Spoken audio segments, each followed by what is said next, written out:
All right, Alexander, let's talk about the big story for today.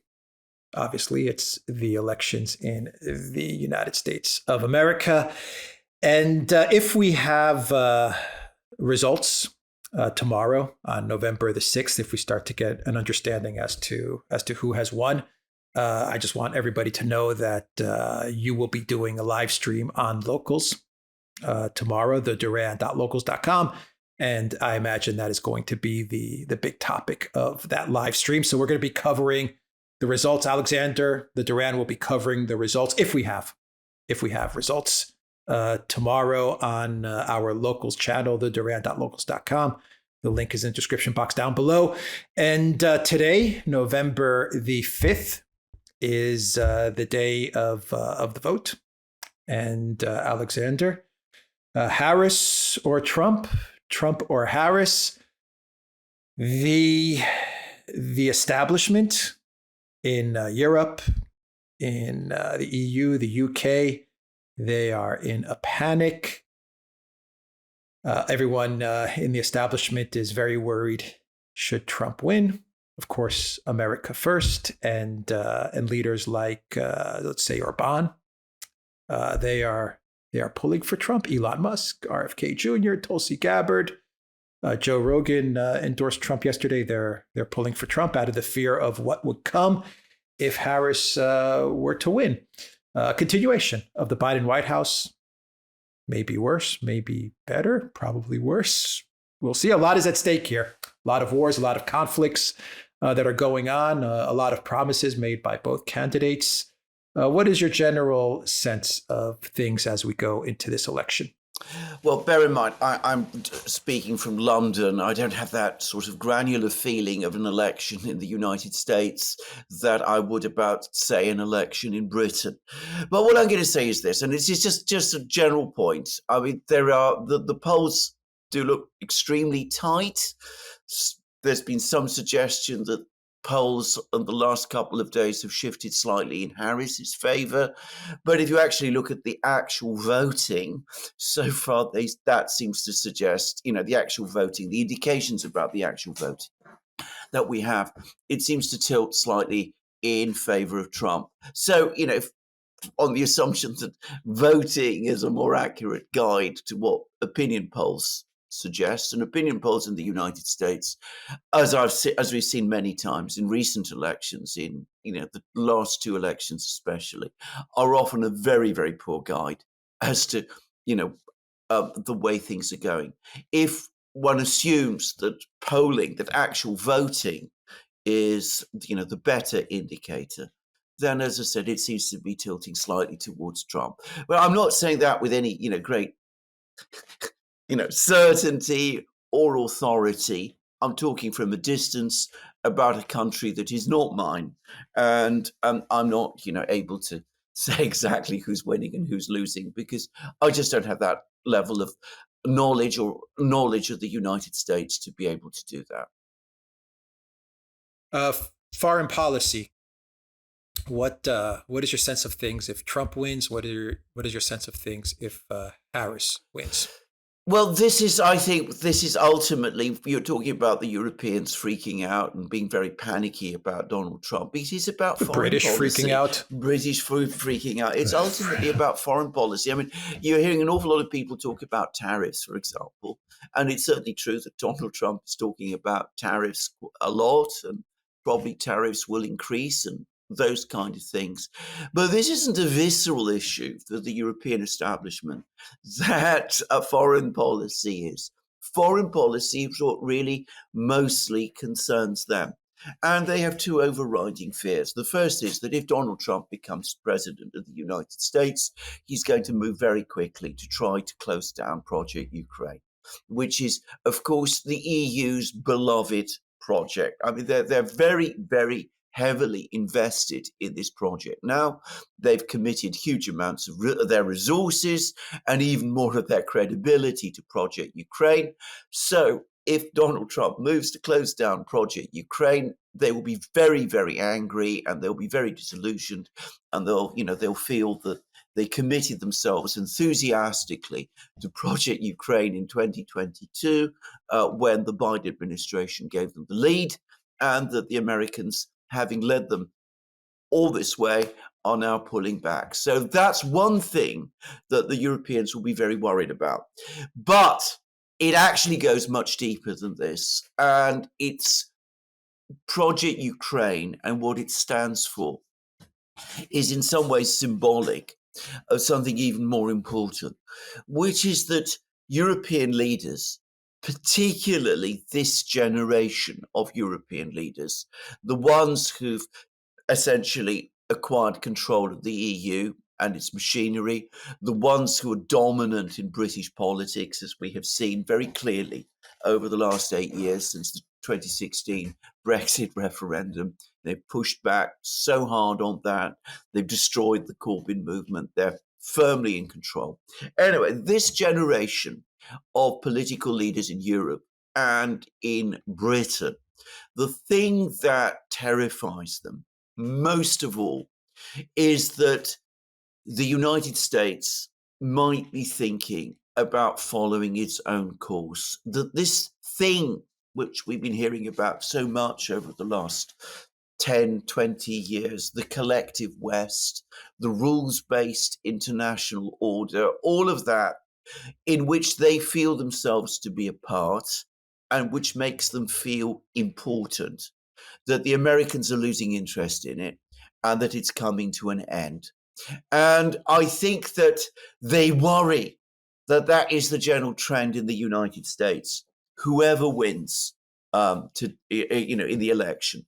But if Trump wins, that, from their point of view, dark day, when the Americans start making their own decisions by themselves, no longer thinking about the collective West, no longer focusing on Europe specifically, and so much, no longer in a situation where the US president comes and talks mostly to leaders in Europe, to people in Berlin and London and Brussels and places like that, but starts thinking more about exclusively American interests and American concerns, and starts doing a genuine pivot to Asia and things of that kind.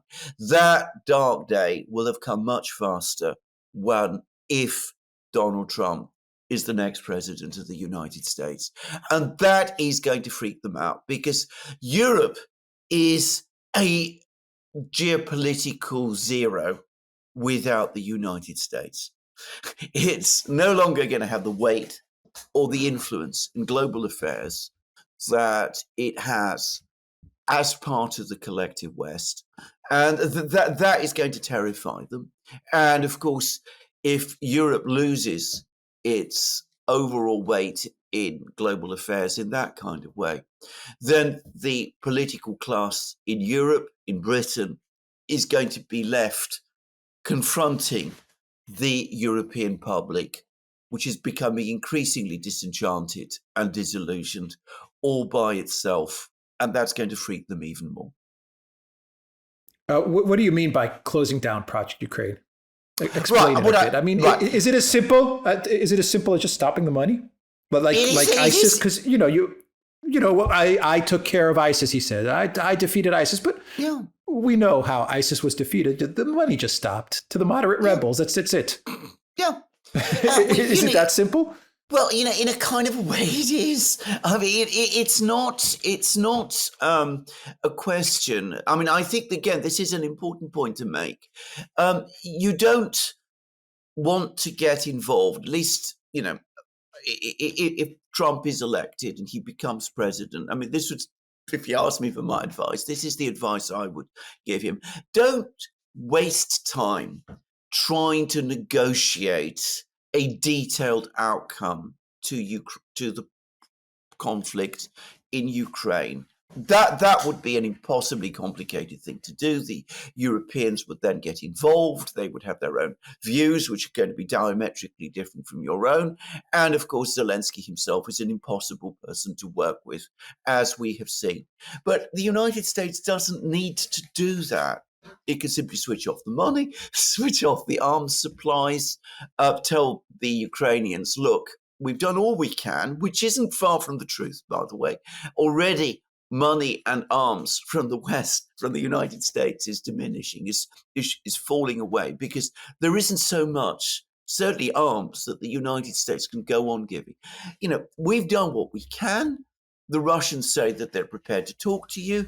Why don't you do that? This is your chance. This is your chance. We're not here to negotiate this outcome for you. You're not an ally, a formal ally of the United States. You can sit down, talk with the Russians, and you can sort it out. We, in the meantime, have many, many more important things to worry about, including our very important relationship with Russia itself, which is a great power, which you ultimately are not.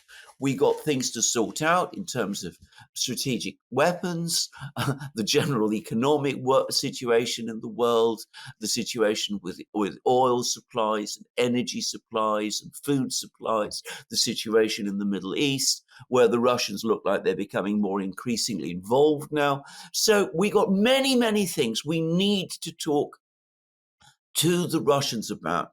You cannot go on insisting that we make your cause our overriding and exclusive priority. So if the Americans do that, then of course the entire situation with respect to Project Ukraine changes. And to say it straightforwardly, the Russians are much, much more sophisticated people to work with than, say, the Taliban was in Afghanistan. The Russians would not want, in a situation like that, to crash everything in Ukraine in a way that would be difficult for an administration in Washington that they might want to work with. So that's what I would tell the new president, if the new president were asking me for my advice. Don't get involved in the details. That is a trap. If you start doing that, you're going to be tied down for weeks and months. You're going to expend a huge amount of your time and credibility, and the outcome will be the same as we see now. The war will end on Russian terms, and you will share in the general humiliation that the Biden administration has brought onto America. Yeah, you'll get sucked in by the EU, by Zelensky, and then they'll come up with all kinds of articles from the media and scandals and all kinds of things. Don't waste your time with any of that. Don't I agree. Waste your time, exactly. And for the U.S., it's priorities. I mean, your priority, if you're the leader of the U.S., is to deal with players. Exactly. Russia is a player. China obviously is a huge player. BRICS is a player. India is a player. Deal with players and with leaders that can make decisions. Yes. Europe is hollowed out now. I mean, yes. They're a vassal. They're going to do whatever you tell them to do anyway. They'll complain and they'll kick and scream. But at the end of the day, whatever the U.S. tells Europe to do, they're going to do. That's obvious. Deal with the powerful players that can make decisions. People, exactly. I think Trump knows that. Yeah. Trump, being in business, he knows that at the end of the day, you need to talk to people who can actually decide things. Exactly. That's obvious. The Chinese, the Indians, and the Russians have agency. The Europeans don't. It's as simple as that. Yeah. Who anyway do you talk to in Europe now? None of the Europeans. Why do you need to? Why do you need to? Exactly. They're going to do what you tell them to do anyway. Exactly. That's my point. There's no. Exactly. Anyone that believes, Donald Tusk, when he makes announcements that it's time for Europe to break free from the U.S., it's just nonsense. Europe doesn't have the capability. Actually, because of Project Ukraine, Europe is now even more dependent on the United States than ever before. At least maybe 5 years ago, you can make the case that, maybe Germany's a big economy. France is a big country. They have some agency. They can make some decisions on their own. But now, after being deindustrialized from Project Ukraine, they can't make any decisions on their own. Zero. They're completely beholden to the United States. Yeah, I'm entirely of that view. That's exactly my own view about the situation. Yeah. I think that you can. To be honest, you don't need to worry too much about the Europeans now. if you're the American president. Yeah, I mean, exactly. this should not be your priority. Your priority is to de-escalate what is an extremely dangerous and very tense global situation. And you have to deal with the big players, the Russians and the Chinese first and foremost. The Indians are important. And of course, the various countries in the Middle East, the players there, Iran, Yeah, Israel, Saudi Arabia, they're Saudi important as Arabia. well. Yeah. They're important as well. Yeah, start stabilizing things with people that can make decisions to stabilize the situation. Absolutely. Talk about so we touched upon Trump. Mm. Talk about Harris. What Yeah. happens? Foreign policy, Ukraine, Europe, China, India, BRICS. What happens if Harris wins? Well, my sense about Harris is, of course, she's committed herself very much to following where Biden has led. So I mean, it will be very much a continuation. At least that's what she's presenting it as, a continuation of the Biden administration. My sense about Ukraine is that whoever wins, Project Ukraine is coming to an end, not because there's going to be a decision, to close it down if Harris is elected, but simply because the means to keep on supporting Ukraine are no longer there, at least not to the same extent. And I get the sense also that Harris personally isn't as invested in this project as Joe Biden is. I mean, Joe Biden knows Ukraine. He's been to Ukraine. He's had all kinds of connections with Ukraine, which we all know about. Harris is not in that kind of situation. So she doesn't have that personal investment. She doesn't have the personal feelings about Putin himself that Biden has. So I think that in terms of Project Ukraine, it won't be as dramatic and as decisive as it probably will be with Trump. But gradually, the support is going to ebb away. The problem with Harris, for me, the real problem with Harris is not that she's going to, do dramatic and dangerous things over Ukraine. That possibility can't be excluded. It's that we Depends on will her get. team. It depends on her team, exactly. But the other risk is that instead of having the kind of policies that we saw the Biden administration follow, we're just going to get drift. We're going to get a situation where the administration just doesn't want to break with Ukraine and just goes on supporting Ukraine, and it turns into another Afghanistan, not the Afghanistan of 2021, where everything fell apart, but the Afghanistan of the 20 years before, where it just went on and expending more money and more machines and more weapons and more things, and just goes on like this, ticks along without any real anything being changed or improved in any way. The relations with the Russians continue to go from bad to worse. The situation with the Chinese continues to go from bad to worse. The situation in the Middle East continues to get out of control. That, in other words, that what I suspect would not be a strong administration with a strong president is going to just be at the mercy of events rather than exercising agency to bring things back under control.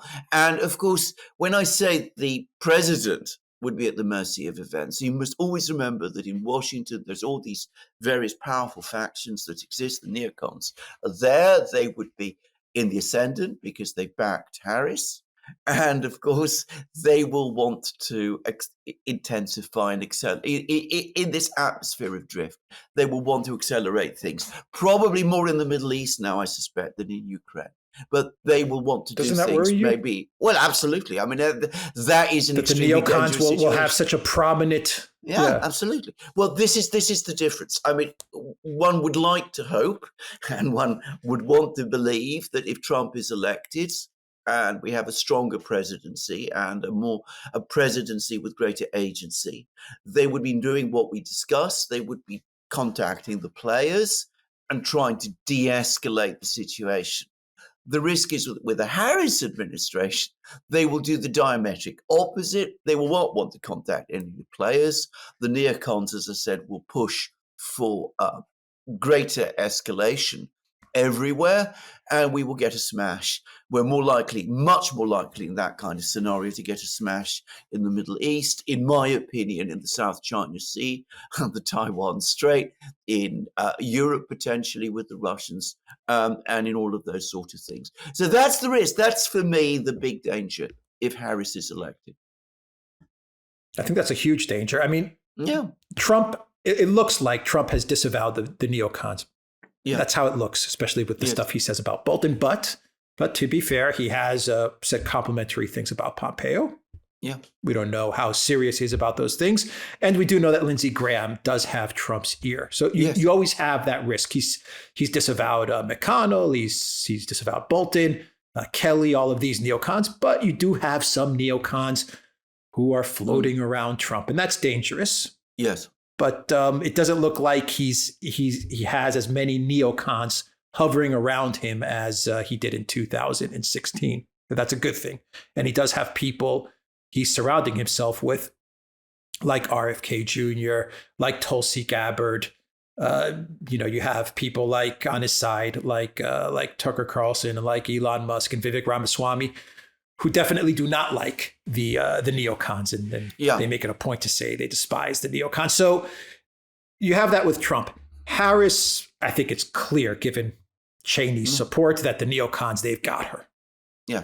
And my fear is that she's so inexperienced at foreign policy, and she has such a non-interest in foreign policy. Yes. That's my sense of things, Yes. is that she'll just give it all to the neocons. She'll just outsource it to the neocons. We could be seeing Hillary Clinton as Secretary of State. I don't know. Definitely the Europeans. And my question to you, possibly, why not? And my question to you is, the Europeans would be much happier with Harris. The British would be much happier with Harris. We've talked about Stammer and the bet he's placed on Harris, because they would be able to, they'll be able to bring her into their circle, into their globalist circle. They'll be able to sweet talk her. They'll be able to pal around with her, and eventually they'll keep the money flowing to the whole system. Yeah. Where with Trump, we know that Trump does not get along with a lot of the EU leaders. That we know. He doesn't get along with them, and they don't like him. And they've been very public now. Stammer has been very public in showing his dislike of Trump. I think there are some clear distinctions, don't you think? No, there are very clear distinctions. That is the fundamental difference. To repeat again what I said earlier, for the Europeans, for the elite here, the key issue, the important issue, is not tariffs. They may write articles about tariffs, but the thing they really care about is foreign policy. That is the most important single thing. I'm going to say this. I think you're absolutely right. I think Harris is not particularly interested in foreign policy. She's never shown any great interest in foreign policy, and she's not got a foreign policy background to speak of. But the people around her, some of them, are very interested in foreign policy. I suspect, by the way, it would be a very disorganized and chaotic administration. There are other people, some people. There's one, her own national security advisor has apparently written a study saying that regime change in the Middle East, whenever it's been applied, has never worked. So, she's got other voices too. But you're going to have a very discordant and troubled administration. And of course, she's taken on important political debts to people like Cheney and others, which are going to connect her more firmly to the neocons. These people will want many of the key positions in the US government, in the foreign policy system. So, you're going to see this. And perhaps without Harris herself having that volition, as I said, we are going to drift into all sorts of problems and crises in all kinds of places, simply because the president is unable to basically put the foot on the brake. Yeah.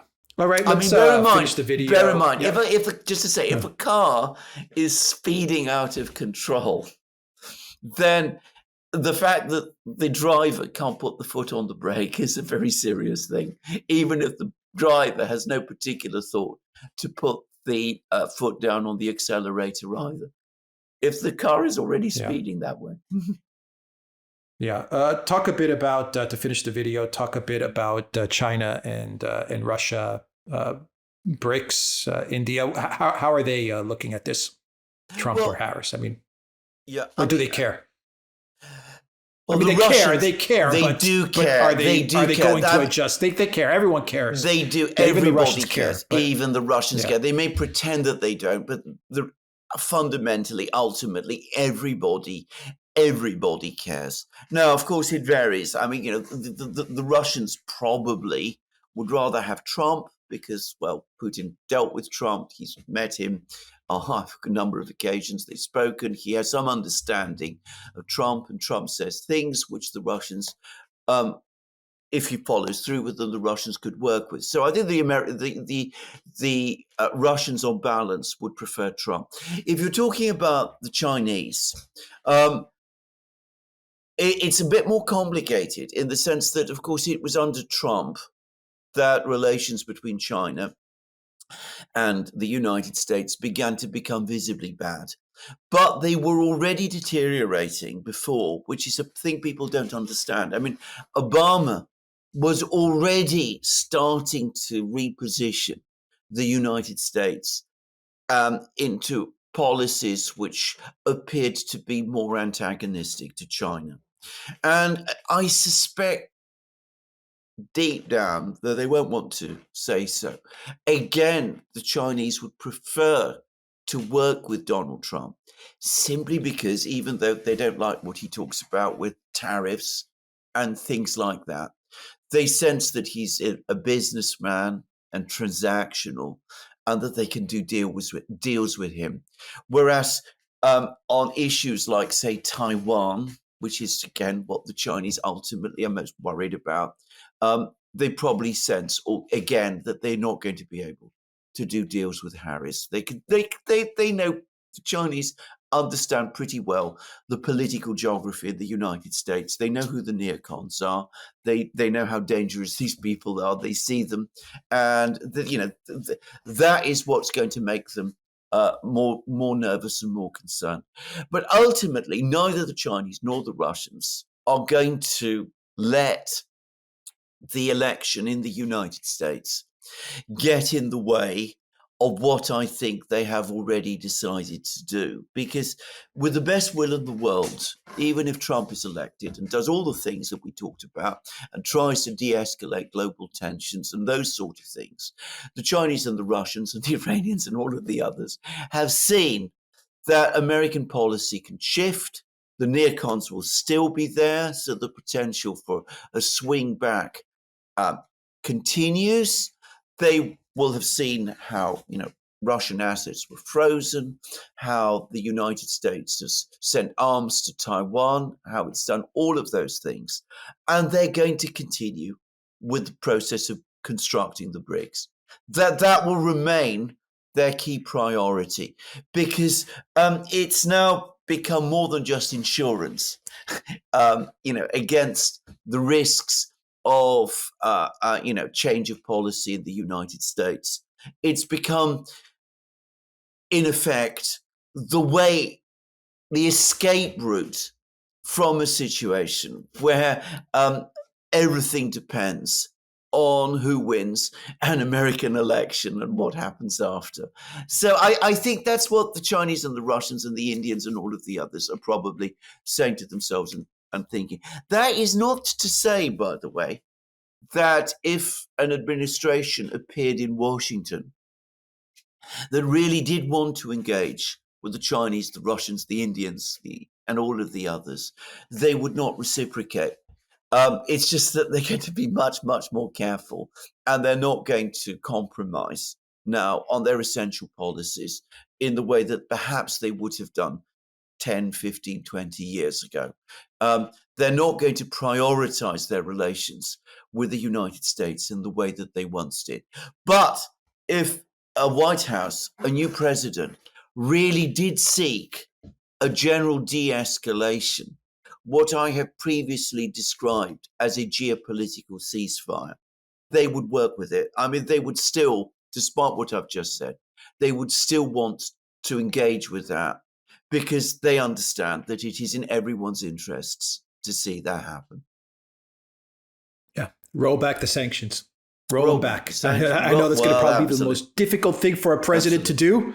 Yeah. The most difficult, but roll it back, and that's how you get the conversation started, so that you can engage with the rest of the world, and not be so isolated in the collective West. Yeah, you got to break out of the collective West if you're the United States. Yeah, just break out of it, because the world has changed. Very, very quickly, Alexander. Iran, the war in the Middle East, Israel, Netanyahu. Do you think either of them can put a break to the drift towards a big conflict in the Middle East? Or it's going to be no. It's going to be very, very difficult. But again, I'm going to express my own view here. Some people won't agree with me, but I think it's more likely that Trump would be if anybody's going to stop it, it is going to be Trump. Again, we have seen a year of what the Biden administration has achieved in the Middle East. We've started with a situation where Biden administration gave Netanyahu a blank check. They've never called it back, never really.